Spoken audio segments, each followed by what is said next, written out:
Hi, I'm Jay, and today I'm going to show you how to open your in-ground sprinkler system.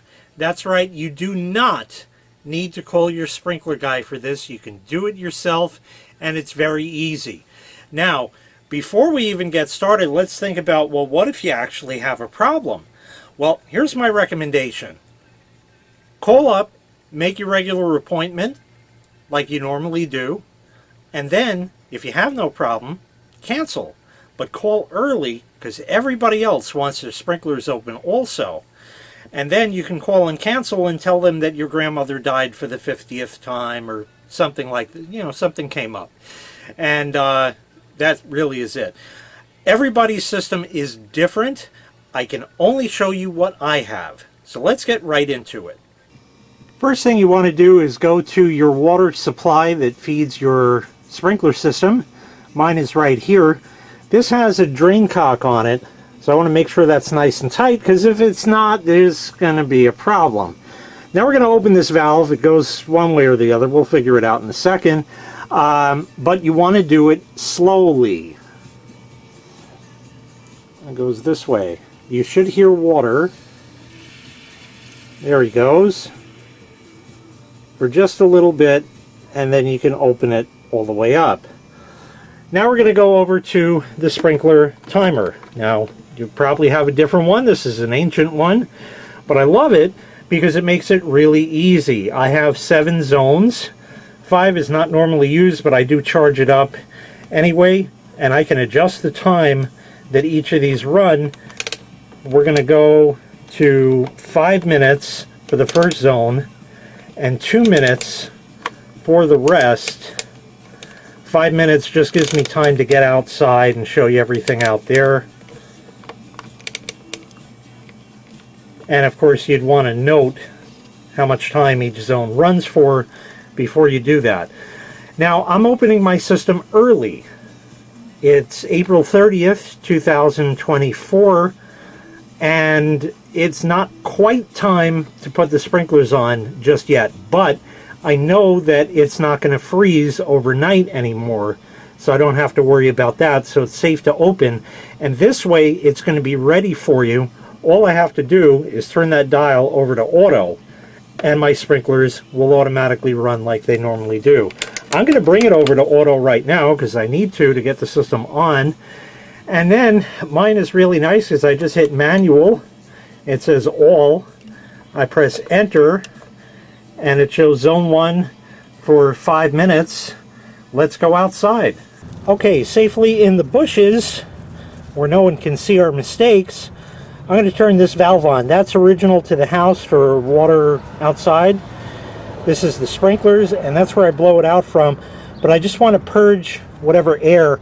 This valve has a tendency to pop when it opens. Not this time, but that's okay. Give that a full on. Right there, that's good. And we'll shut that down.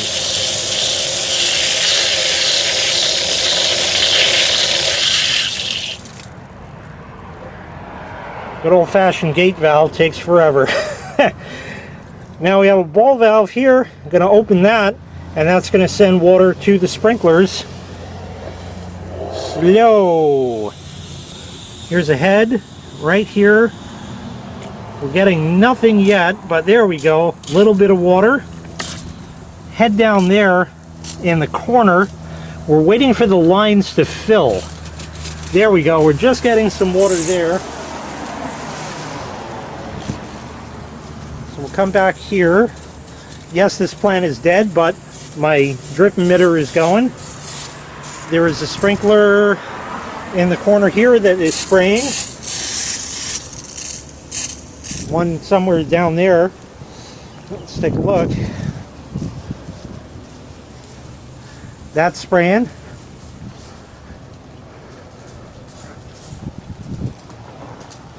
Had a problem with this last year. There he goes. I gotta clean that off. But we have one there and one in the corner against the fence. So this one is always kind of not great. You could push them a little. There we go. Now that we have full pressure, it just has to do this little area, and I have it toned down so it doesn't go onto the neighbors right there, so it's not very high pressure. You can adjust that on these little pop-up heads with that screw in the center right there. So it looks like zone 1 is firing properly. Now let's wait for zone 2.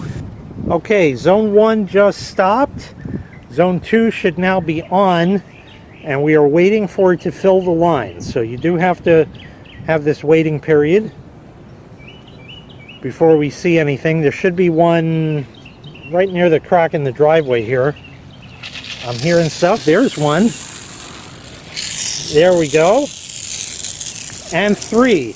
Excellent. So let's come around here. What I like to do is just kind of, it gets all that wintry stuff off of it. Kind of wash it off like that.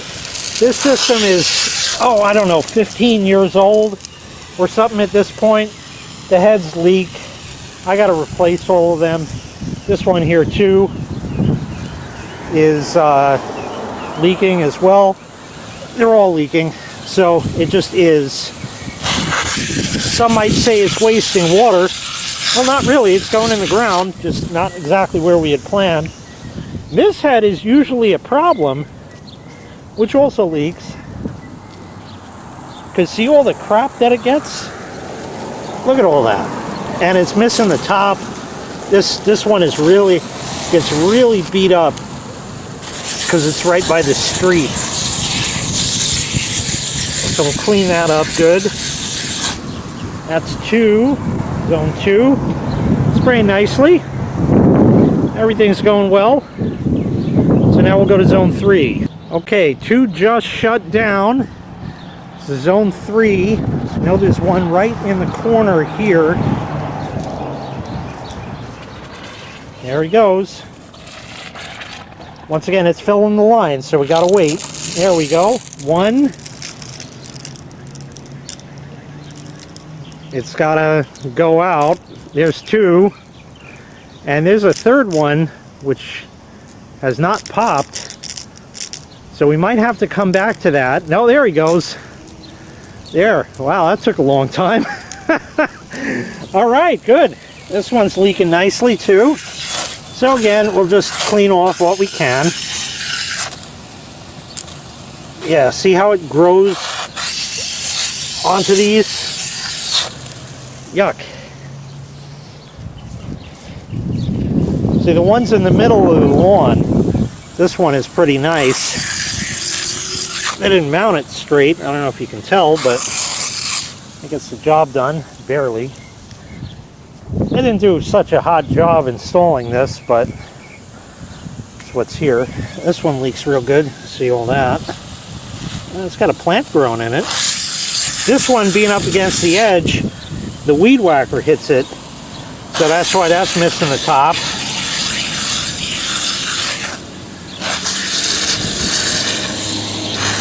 That should be good enough. And now we'll go to zone 4. Okay, 3 just shut. Now on to zone 4. Somewhere in this neck of the woods. And one right up against the fence post there. That's all there is on zone 4. This zone takes a little bit. There we go. That was rather quick this year. And not too bad. Because again, it's not right up against everything, so the weed whacker doesn't hit it.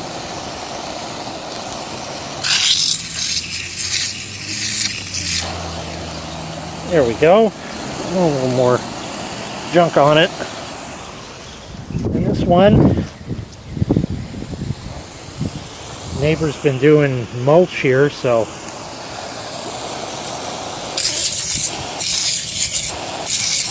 and it looks like this one's leaking too. So that's good. That window's in fine shape. Not sure about that, but all right. Anyway, there's zone 4. Now on to zone 5. Here's zone 5. One here, one along there, and one by the curb. Got to fill the lines. Definitely hear air. There he goes. There's one. There's two. And car's getting a wash. Third one, maybe not. So we'll take a look. But sometimes they come back around. We'll clean these off. Yeah, it doesn't look like that one wants to quite go.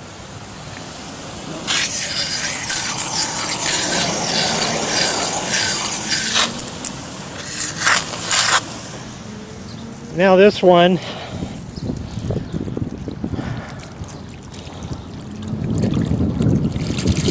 it's there, it's just rode in.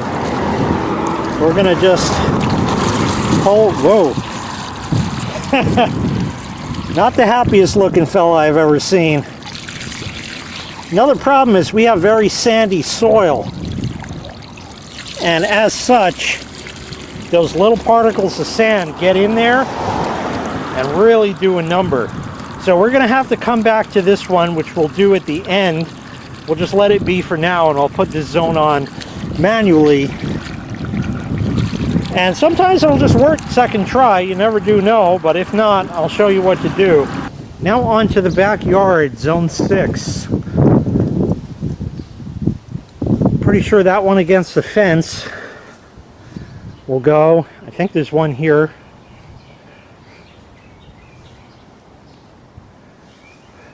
Might be one here. There he goes. So we got 1, 2,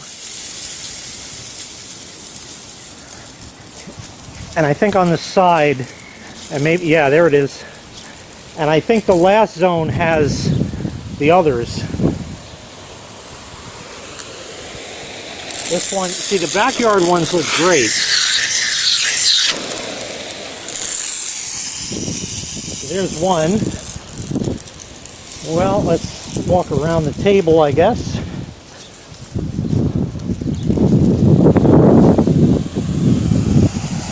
That's safe. It's not plugged in, so I'm not worried about that. And that's going just fine. No need to clean it off. So that's going. Yeah, coming into spring, got to clean the fence and all that, you know, you got your own stuff to do. Let's wait for the last zone. 7. Something in here. I hear it.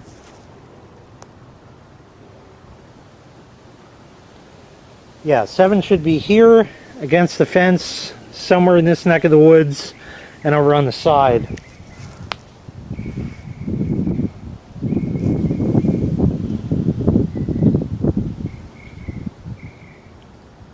It's the waiting that can kill you. Is it going to go? Yes, it will.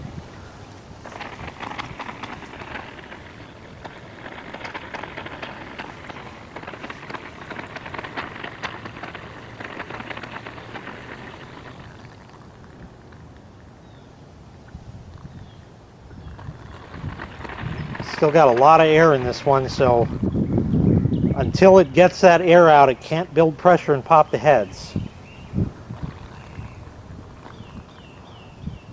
Man. Wow. That has never taken that long, and I'm surprised neither of these have gone either.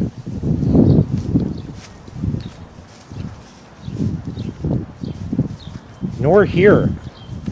That doesn't bode well. Somewhere over here it's got one. Well, that's not great news. This is actually the first time that's ever happened.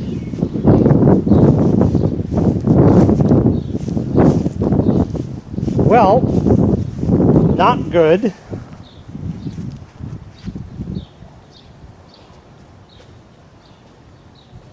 Well, I'm just going to wait out the 2 minutes and we'll try it again later. I'm still hearing bubbles though. It can't be that overgrown, not 4 of them. Alright, back at the sprinkler timer. Let's do 10 things at a time. First of all, we'll kill all of the zones to manual off.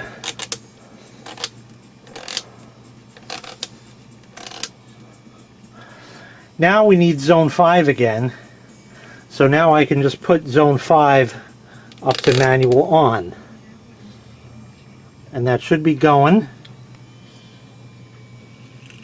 And the water meter is going, so we know zone 5 works. Let's go out, take care of that first, and then we'll look back at 7. So obviously this still isn't working. The second time wasn't a charm. Just get a flat blade screwdriver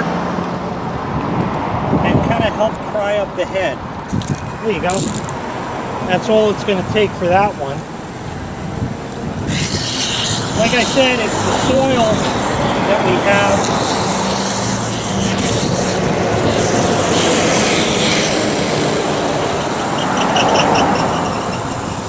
Just waiting for the head to re-synchronize itself. We'll go back the other way. There he goes. So that should be good. Now, another thing you'd want to do is dig around and get all this crap out of there. Like I said, the soil is sand here basically, so it's not a huge surprise that that occurs. There we go. So now we know we have zone 5 working. So we got 6 out of 7, which ain't bad. Let's go back in, turn zone 7 on, and do a little sleuthing. Okay, back at the timer, let's shut off 5. Takes a moment there. Water is stopped, so we're all good. Now this particular sprinkler timer has a little red button there. That is a circuit breaker. Now typically what's going to happen if that were to pop, it could occur on any zone anywhere. And when that happens, like for example, if it happens on zone 3, zone 1 and 2 will fire, 3 will trip it, and then you get no sprinklers from then on until you reset that. And then when you reset it, you'll get 1 and 2. When it goes to 3, which is the bad zone, it'll pop it again. I had that happen once. I'll leave a link in the video description to that video which I recorded many years ago where I had a solenoid actually short out. But what we're going to do now is turn zone 7 back on. We know that the breaker's not popped because I just turned 5 back on and that worked. You'd see the button popped out. But let's turn 7 on and watch, see if we get water. Okay, we do. Let's watch it for just a moment. It seems to be flowing well. Okay, so now we'll go back outside and just leave this run for a bit. Here are the sprinkler boxes. This is the first place you want to look because if there's a break in the pipe there, you might see water bubbling out of it. But we don't. That's not good. So I don't know exactly where the lines are run. I think somewhere along these neck of the woods here. They didn't run it through there because I was here when they did the install. So we're looking for pockets of water somewhere.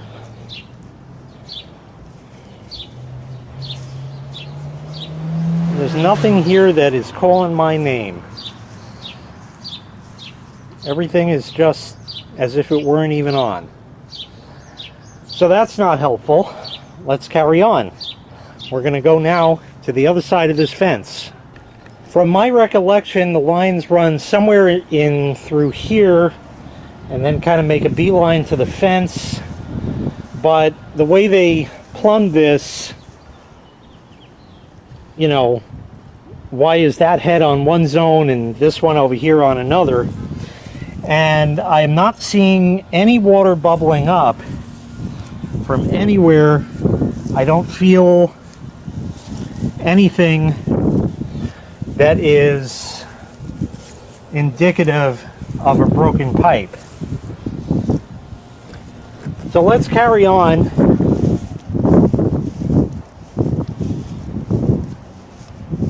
We know that we had a head somewhere in here, and I'm not seeing water here either. I know there's one up against the fence here. Not sure exactly where, but somewhere along here. And I'm not seeing water here either. So that's not boding well either.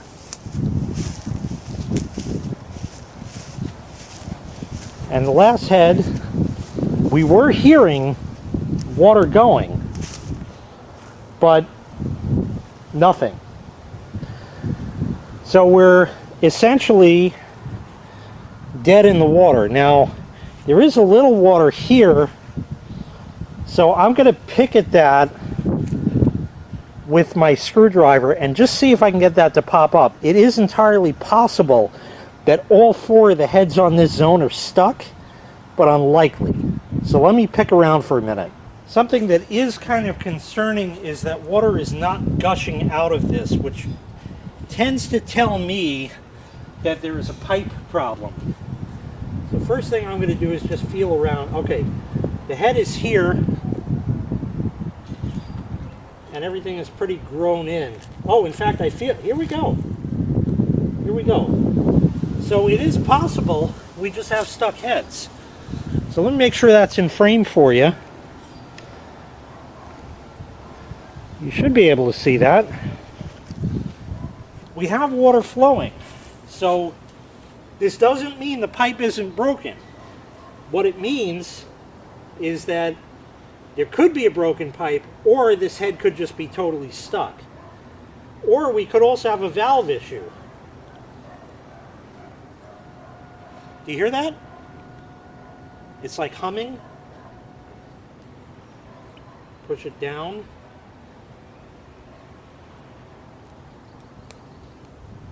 Let's try prying it up.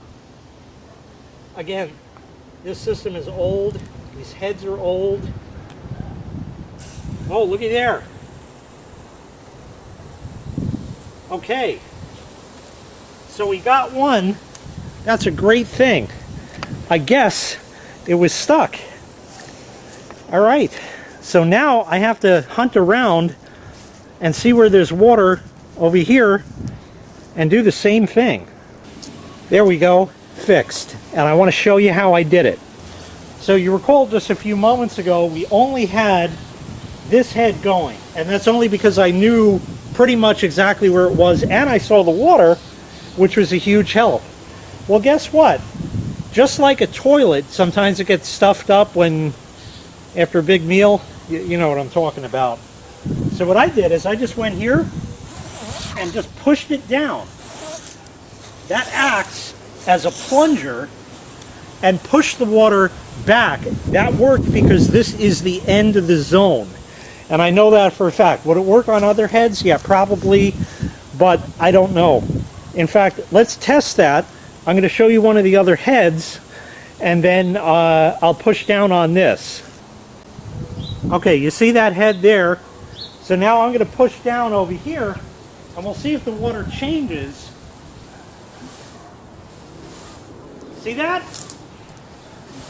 See how we get a big push of water like that? So we're using the system to diagnose and fix itself. That's nifty. Okay, let's check out the rest of the heads. So we know this head is working, and this is the one that let us fix the rest of the system. Now you'll notice that I'm not showing much emotion in this video. Yeah, off camera I'm sweating bullets. Oh man, I gotta call the sprinkler guy. What is this gonna cost?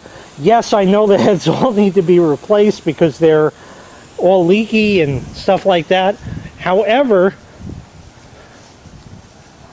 I want to make it appear that I actually know what I'm doing, but I'm actually just a homeowner like you. So let's clean this off. A lot of pebbles on that. So that one's good. We'll go over here. That's got some stuff on it. There's something on the lawn. I don't know what that is. Clean that off.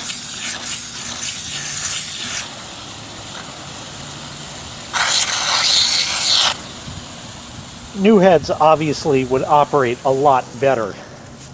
And we have one more over here. Okay, that's just some dried up grass from mowing. So that's nothing to speak of. Pebble. This one's gotten a bit beaten from the weed whacker. But we can see the head is leaking. And we can see that it's turning as well. Let's go back and check the others and make sure they are indeed turning also. The one by the fence definitely is, because it was spraying that way, so that's definitely working. And this one is ever so slowly turning as well. This one should be.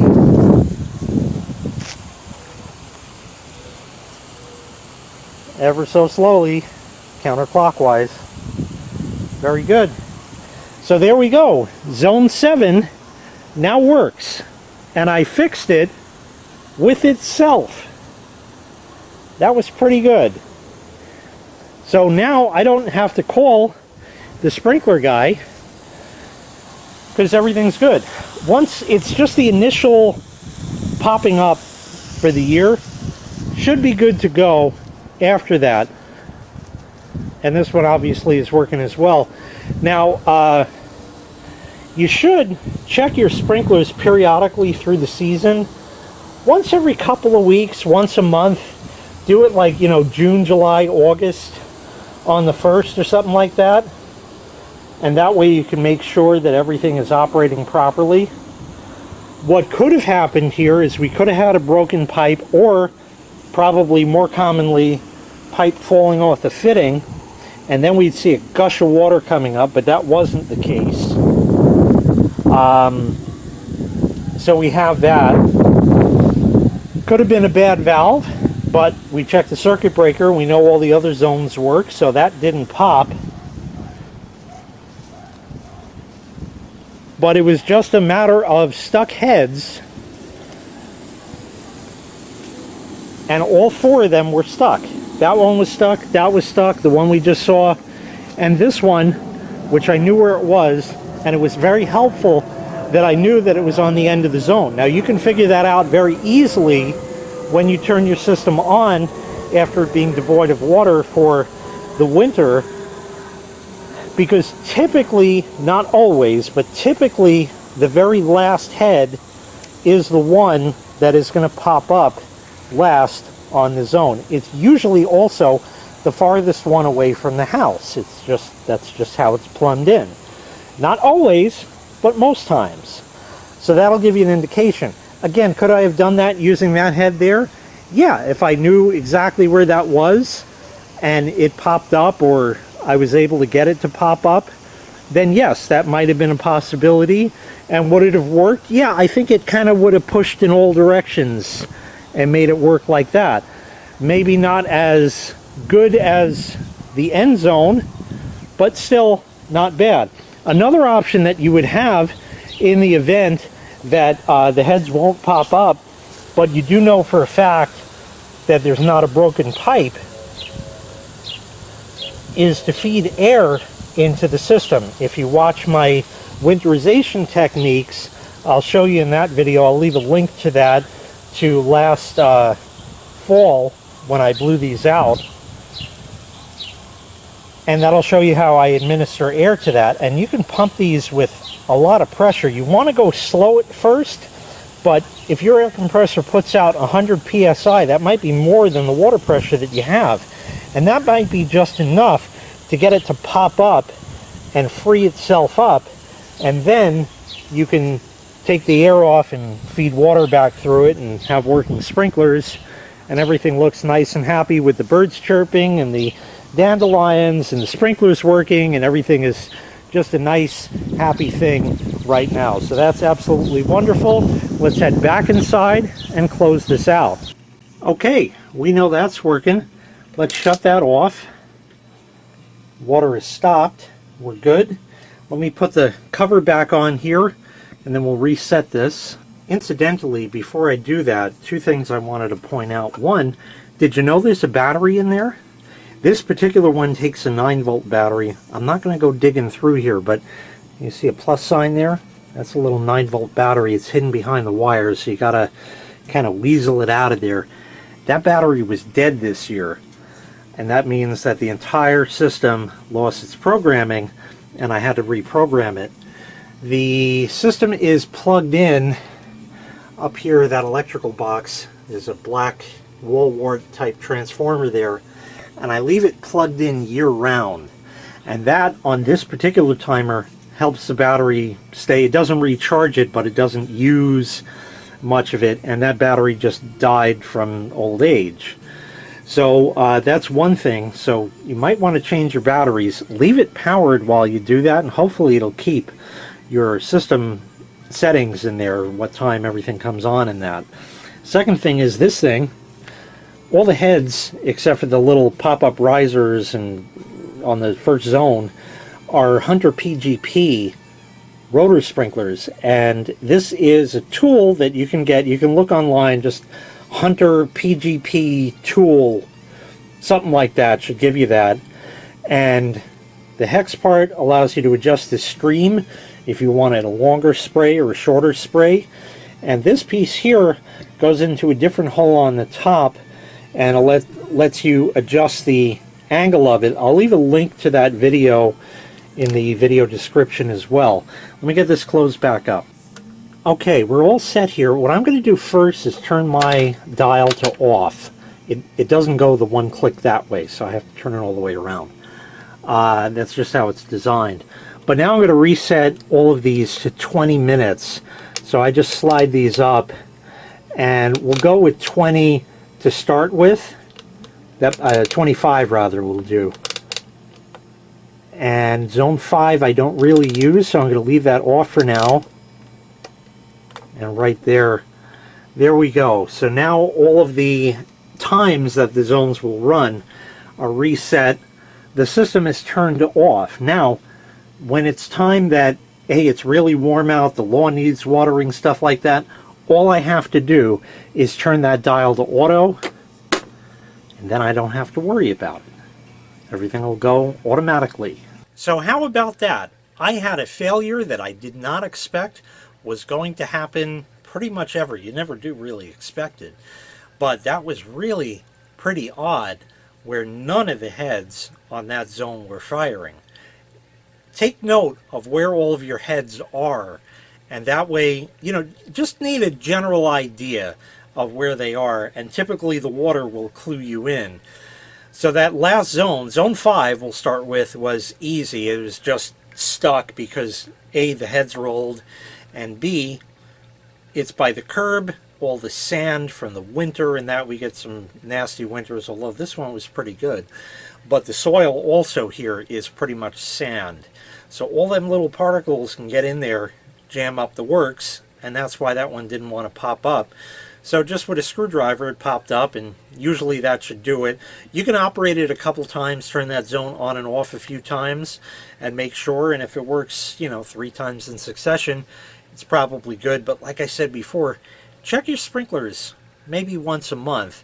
Just make sure they're doing well. Zone 7 was something, like I said, I never experienced before. And with a clear head and a clear mind, I thought logically of the path the water has to take to get to each of the heads. First thing is electrically, the solenoid that'll turn the valve on and off, we need to make sure power is getting there. Now we know we had that, and verifying on the water meter, we can see the little guy turning around in there, which means that water was flowing. Now it's going somewhere, and that somewhere is going to be outside the house. It could have been bubbling up from those green covers over the valve assembly manifold in there, so that would be the first place where it could start bubbling up. If the pipe had come off of that, that's a possibility. Otherwise, you basically have to trace the pipe. Now, you may have moved into a new home that has sprinklers already, and you don't know where it is. Well, the water is going to be the clue. My recommendation, pick a nice day, go barefoot, and you'll feel it. As soon as you step in a puddle of water, you'll know, hey, something here, I need to investigate. You can get out a little garden trowel, start digging. Of course, don't break the line, but you know, it can go anywhere from there. Or the line could have popped off of any of those fittings. Remember, they're T's, so the water goes through them to carry on to the next head and the next head and on, but also goes up for that particular sprinkler. So it could have popped on either side of that. That's a possibility. If it's installed right, it really shouldn't, but still a distinct possibility. You could just have a broken head, and usually you'll see a geyser shooting up, and obviously you just replace a head in that case. So it's not rocket science. You can do this yourself. Like I said, I never had that happen, and I figured it out with you right here in this video. You can do it and avoid paying those fees, especially to open your system. If you're squeamish about closing it, I can understand that, and it's fall and it's getting cold and leaves and all that, you know, not so nice, but it's a nice spring day. Hey, enjoy it, make the most of it, and save a few bucks. That could be good for some beer for the barbecues in the summer. You never know. Anyway, that's going to do it for this one. Thanks so much for watching. I really do appreciate it. I hope this video has given you a lot of insight in terms of what to do when you do have a problem, if, of course, you should encounter one. If this video did help you out, please, if you could, I would appreciate your clicking on the super thanks button below the video there. That really helps me out and helps the channel out so I can continue to provide videos just like this one for you. Thanks very much, and have a great day.